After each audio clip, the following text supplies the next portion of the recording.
Buenas noches, jueves 28 de enero del año 2021, 114 programas de Ni Locos ni Santos.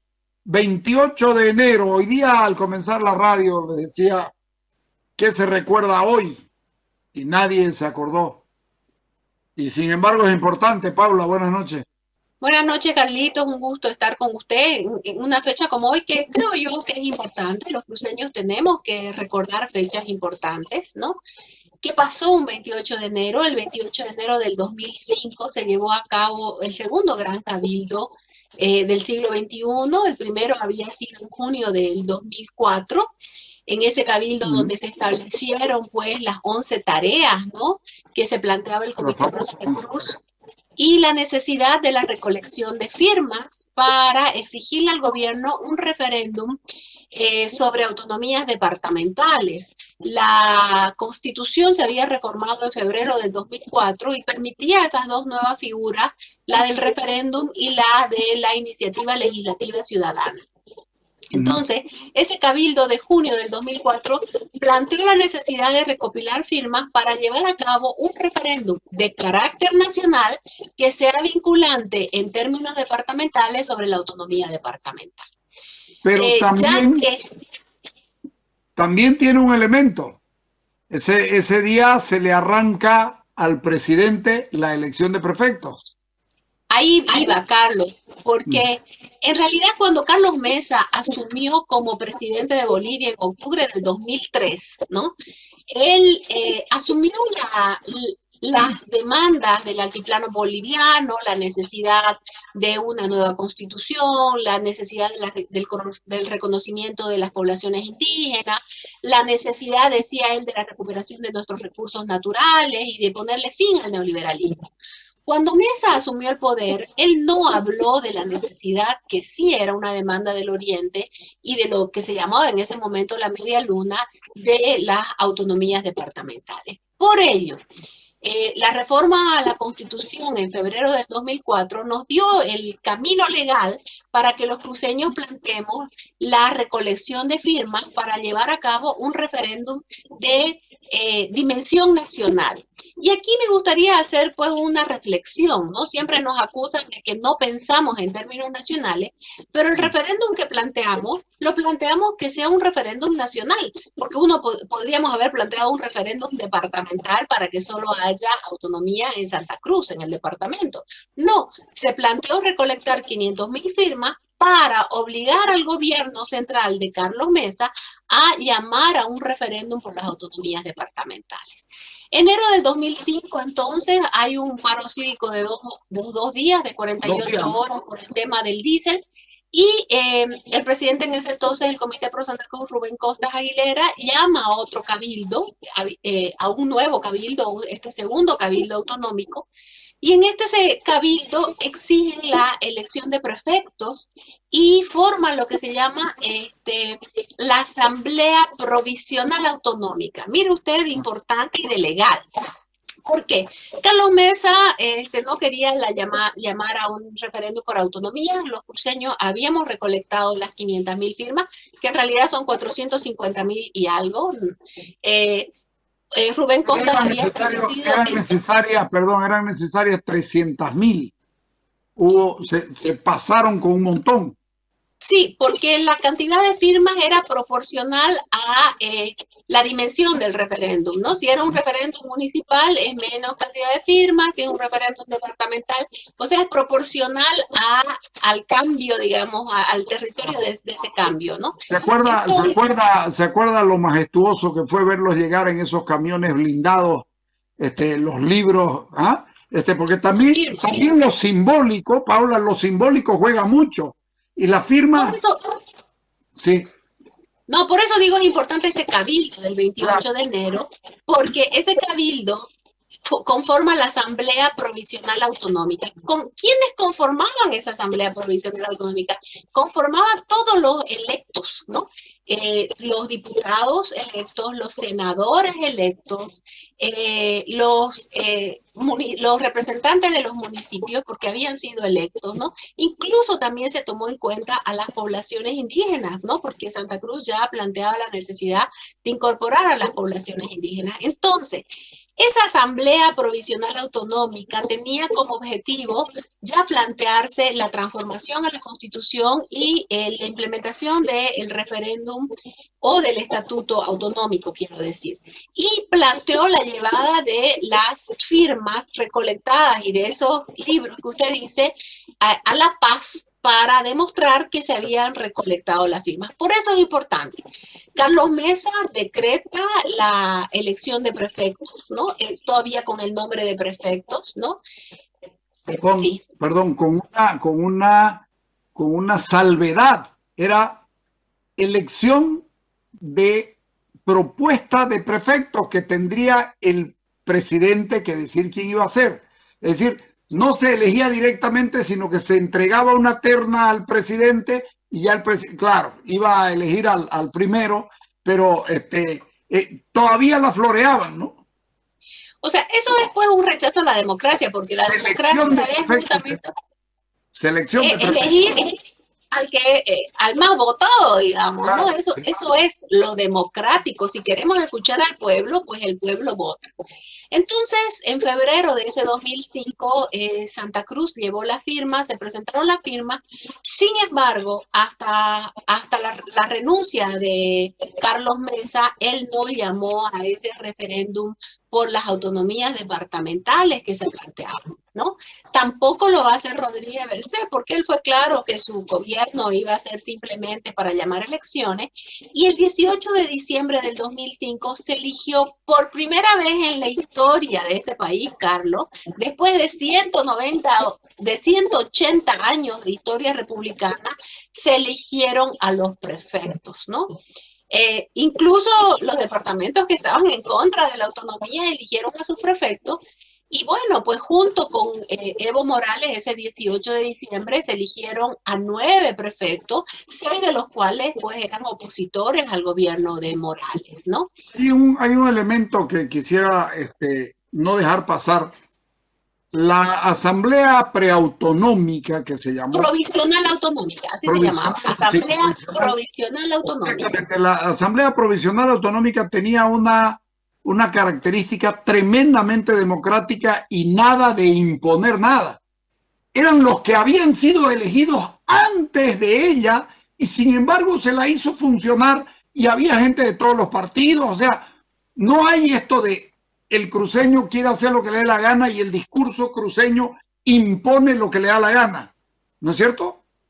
No, en esa Asamblea Provisional Autonómica participaron todos los diputados y senadores electos en la elección del 2002, acuérdese, ¿no? Porque, digamos, el poder legislativo quedó intacto. La brigada parlamentaria cruceña en pleno, que habían diputados y senadores de varios partidos, participaron. Y también se tomó, como le digo, en cuenta a todos los electos, porque pues son los representantes de la soberanía popular, Carlos, ¿no? ¿Quién mejor que alguien que ha sido electo por el voto popular? Entonces, esa Asamblea Provisional Autonómica tenía que trabajar los estatutos autonómicos, ¿no?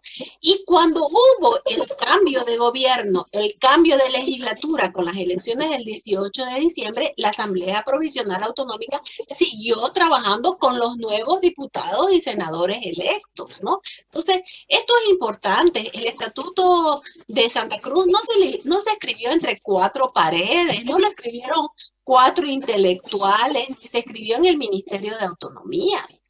El Estatuto Autonómico de Santa Cruz fue debatido, y podemos decir, por 2 asambleas provisionales autonómicas, por la legislatura del 2002 y la legislatura del 2005. Con un elemento interesante, el señor Galindo era colla. Además, pero él trabajaba fundamentalmente en el comité, ¿no? Pro Santa Cruz. Pero era un colla que había venido y se había integrado al proyecto y en el que creía. O sea, no hay tales vos no tenés campo aquí. Por supuesto, este sí fue un verdadero ejercicio democrático donde las distintas fuerzas democráticas tuvieron pues que reunirse. Y no me dejan mentir ni los diputados y senadores de la legislatura del 2002, ni los diputados y senadores de la legislatura 2005, ¿no? Que fueron los que participaron, muchos de ellos del MAS, ¿no? Entonces, ese 28 de enero es un momento simbólico y el 28 de enero del 2006, hace 15 años, es cuando Rubén Costas asume como prefecto, ¿no? Y crean la medalla de Diego de Mendoza, también como un recordatorio de lo que fue Diego de Mendoza. Diego de Mendoza, un joven de 28 años, para aquellos que niegan la presencia de los jóvenes en la historia de Santa Cruz, que fue elegido por el Cabildo de 1568 como gobernador y fue ratificado por el Virreinato del Perú, ¿no? Entonces, en honor a ese ejercicio democrático, sí, porque la legislación del Imperio Español permitía que en el caso de muerte de un gobernador y que ese gobernador no hubiera dejado un sucesor, el cabildo tenía que es el representante de la población, no de la corona, tenía la potestad de elegir al sucesor. En este caso fue elegido Diego de Mendoza y fue reconfirmado por el virrey 1568. En 1575 otro virrey lo manda a decapitar a Diego Mendoza, pero es otra historia que no cuento acá. Pero sí es importante ese 28 de enero porque se impuso como la fecha de que, en la cual se posesionaba el primer prefecto electo, porque en ese momento todavía no hay el concepto de gobernador, ¿no? Ese será un concepto de la nueva constitución y de los estatutos autonómicos. Pero el 28 de enero es importante, Carlos, porque creo yo que después de 180 años de historia republicana, los cruceños lograron uno de sus objetivos importantes de lucha de larga duración, ¿no? Eso de que los cruceños no teníamos perspectiva a largo plazo, ni que planificamos a largo plazo, no es cierto. Paula, tenemos, sin embargo, de todo esto que se demuestra permanentemente, la democracia que ha habido aquí, la participación que hay, aquí todo el mundo puede participar. Los Collas están en el Comité Pro Santa Cruz. También, claro. Para los que dicen que no, que somos tremendamente excluyentes, que el discurso cruceño es un discurso... ¿Usted lo halla el discurso cruceño un discurso estático? A ver, yo creo que las demandas cruceñas son demandas de larga duración, que en la medida que se van consiguiendo, bueno, pues van a ir cambiando las demandas, ¿no? La demanda de... No, pues, no, el discurso no es estático, ningún discurso es estático, ¿no? Bueno, el problema es que se intenta comprender Santa Cruz con patrones históricos que no corresponden a Santa Cruz. Los cruceños no tenemos una relación negativa con el pasado, digamos, contrario. Yo creo que nuestra relación con el pasado es una relación armónica. Qué importante que es eso. ¿No? Incluso me atrevería a decir que los pueblos indígenas del Oriente tienen una relación armónica con el pasado. Pienso en el pueblo chiquitano, ¿no? Que ellos ponen mucho en valor porque son también producto, digamos, de lo que fueron las misiones jesuíticas en el caso de Chiquitos, ¿no? Entonces, yo no puedo hablar por todos los pueblos indígenas que hacen parte de Santa Cruz, pero sí creo que la mayoría de los cruceños tenemos una relación armónica con el pasado. No vemos el pasado como lo que hay que destruir, ¿no? Porque finalmente esos discursos que buscan destruir es pues porque lo único que intentan es construir algo nuevo a partir de la destrucción del pasado del otro, ¿no? Entonces, cuando personas intentan comprender la realidad cruceña a partir de sus propios parámetros históricos, yo creo que no es un buen ejercicio y los lleva a conclusiones erradas, como también veo que hay poco interés en comprender la historia de Santa Cruz, ¿no? Pero, Paula, yo lo siento como historiadora, se intenta denigrar al otro, no con argumentos, sino sencillamente denigrarlo como persona, ¿no? Pero hay además un elemento interesante que de nuevo ha comenzado a ser repetido. Santa Cruz no quiere o Santa Cruz no logra insertarse en Bolivia. Santa Cruz se cree el otro, Santa Cruz se cree que está más allá. Y eso no es verdad. El memorándum de 1904 le decía, hey, aquí estamos, denos pelota, queremos ser parte. Es más, gástense su platita ustedes nomás, denos a nosotros la oportunidad de ayudar al desarrollo de este país, ¿o no? Estoy hablándole del 1904. Mire, Carlos, ¿yo me corté o usted? Siga.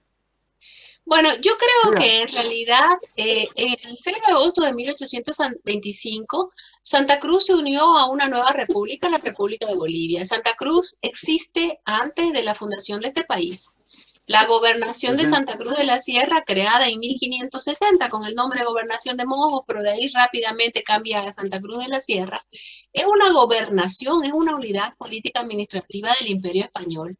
Y en el marco estatal del Imperio Español, esta gobernación estuvo vigente hasta 1825 y en 1825 este territorio, esta gente que habitamos en este territorio, decidieron unirse a un marco estatal distinto que era la República de Bolivia, ¿no?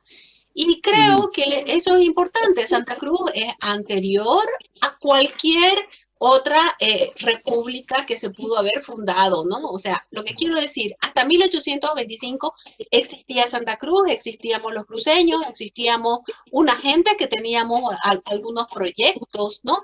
Y esos proyectos, y yo lo he dicho muchas veces en su programa, están claros y definidos en las instrucciones que recibieron los diputados a la Asamblea Constituyente. Simplemente por decir algo, proyectos que tienen que ver con educación. Los cruceños querían una universidad que no se la van a dar, ¿no? Los cruceños querían establecer el libre comercio para negociar con el imperio, con Brasil, con el imperio de Brasil en ese momento, con Paraguay, con las Provincias Unidas del Río de la Plata.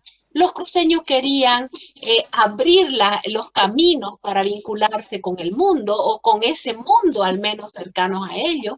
Exigían también que se abran más escuelas secundarias, ¿no? Sobre todo en los partidos que formaban ese departamento de Santa Cruz, ¿no? Entonces, hay una visión de Santa Cruz. Sí, hay una visión de Santa Cruz en 1825. Ese es el hecho, ese es un hecho fáctico, está el documento. Yo puedo aceptar que hayan muchas interpretaciones, pero el hecho es real, está ahí, Carlos. Paula, desde 1825 Santa Cruz vive peleando no con el Estado boliviano, sino con los gobiernos, con los sucesivos gobiernos bolivianos, porque no le dan pelota, porque siente que su atraso es muy grande, siendo que es parte constitutiva de la República de Bolivia. A mí me gustan mucho unos términos que dice Santa Cruz para el Estado Central Boliviano es unos confines agregados. Están agregados, se han agregado esos confines. Usted sabe, los confines en los últimos lugares. Lo dice una gran historiadora que se llama María Daniel de Melas. Ella estudió mucho Bolivia y cuando ella estudia este problema, digamos, los confines agregados, ese es el concepto que ella tiene. ¿No? Sí, muy fuerte. Porque, a ver, también, aquí hay algo que se llama gobierno central y ese gobierno central nos ha hecho creer, y hay mucha gente que lo sigue creyendo, que lo central es lo nacional. Y no es así, lo central es lo central. Sí. Por eso es que lo hemos debatido con usted, yo no acepto eso de subnacional, ¿no? Porque acá hay o departamental o municipal. Entonces, no hay que confundir con ese centralismo que intenta en el discurso y en el relato y en lo que muchas de sus élites quieren imponerse como nacional. Nosotros tenemos el proyecto nacional, ustedes nunca lo tendrán. Nosotros somos Bolivia y nada más que nosotros somos Bolivia. Ustedes son esos confines agregados. Entonces, aquellas personas que siguen insistiendo que no tenemos proyecto nacional, solo me demuestra que conoce muy poco o no ha leído nada de la historia de Santa Cruz, ¿no? Le voy a pedir... Siga. No, pensar que el Estado... Yo he leído algunos textos de gente que que dice ser muy equitativa, que afirman que el Estado boliviano le dio a Santa Cruz desde 1825 el mayor presupuesto, cuando los datos son reales. Y les saco datos de, por ejemplo, el presupuesto de 1826, mientras que La Paz tenía 700.000 bolivianos, Santa Cruz tenía 40.000. Y en ese momento Santa Cruz incluía todos los territorios que hoy día serían Beni y Pando, ¿no? Poca población, sí, pero no era para tener un presupuesto tan exiguo, ¿no? Y hasta la revolución de Andrés Ibáñez, aquí habían solamente 22 militares y unos 20 empleados públicos. Están los censos, no hablo de memoria, lo puedo sacar el censo si quiere o lo podemos mostrar, de cuántos empleados públicos hay y de cuántos militares, que además estaban en su mayoría en la ciudad y no cuidando las fronteras como deberían estar cuidando para no haber perdido tanto territorio. Entonces, que no me quieran confundir como nos quieren confundir que lo central, lo nacional es lo central. Lo central es el centralismo y no es eso un concepto nacional. Paula, nos vamos a ir al corte y vamos a volver ahorita. Pero yo le pregunto, ¿usted le cree a la gente esto de que lo nacional está por encima de lo mío, de lo local, de lo regional? ¿Usted cree que eso es posible? Yo, por ejemplo, digo, yo soy tremendamente regionalista y que usted también lo es. Tremendamente regionalista. Entendemos, además del proceso histórico de que la región está antes que el país, que la Santa Cruz está antes que Bolivia. Que la patria fue la de los patriotas y que la patria, nacimos con patria y que hicimos república. Sí. ¿Y qué tiene de malo decirlo esto y gritarlo? ¿A quién se ofende con una cosa de esta? ¿Vamos a seguir con la mentirita de que el paceño no siente a La Paz por encima? Bueno, yo no sé cómo sienten los otros, yo solo sé cómo sentimos nosotros. No, yo he vivido en La Paz y yo sé que el paceño es muy paceño. Y que el cochabambino es muy, muy cochabambino también. Y que Walter es chuquisaqueño. Walter dice, no, nosotros somos carapanzas, no somos altiplánicos ni cosas parecidas. Nosotros somos carapanzas. O sea, cada uno asume su identidad. ¿Qué es lo que tanto estorba frente a todo esto? Usted que lee historia y que, porque sabe que esto es no de ahora, es de siempre. No, pues evidentemente es de siempre y considero que puede ser el temor, ¿no? Porque evidentemente tenemos una identidad muy fuerte, aunque la quieran negar, porque en el discurso se intenta permanentemente, tanto de propios como de extraños, de descalificar la identidad cruceña. No, que ustedes no tienen en cuenta a todo el departamento, no, que ustedes no tienen en cuenta las diferencias de clase. No, es que estamos hablando pues de eso, de un sentimiento por esa patria, que como muchos dicen, mi patria chica, ¿no? Y que la vamos a defender, ¿no?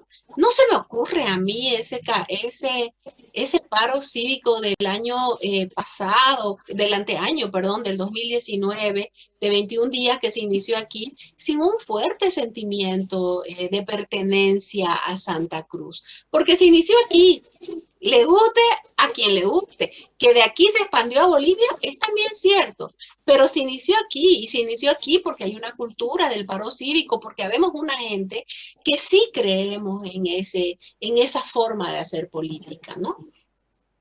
Le pido el corte y ahorita venimos. Ya. Dale, Walter.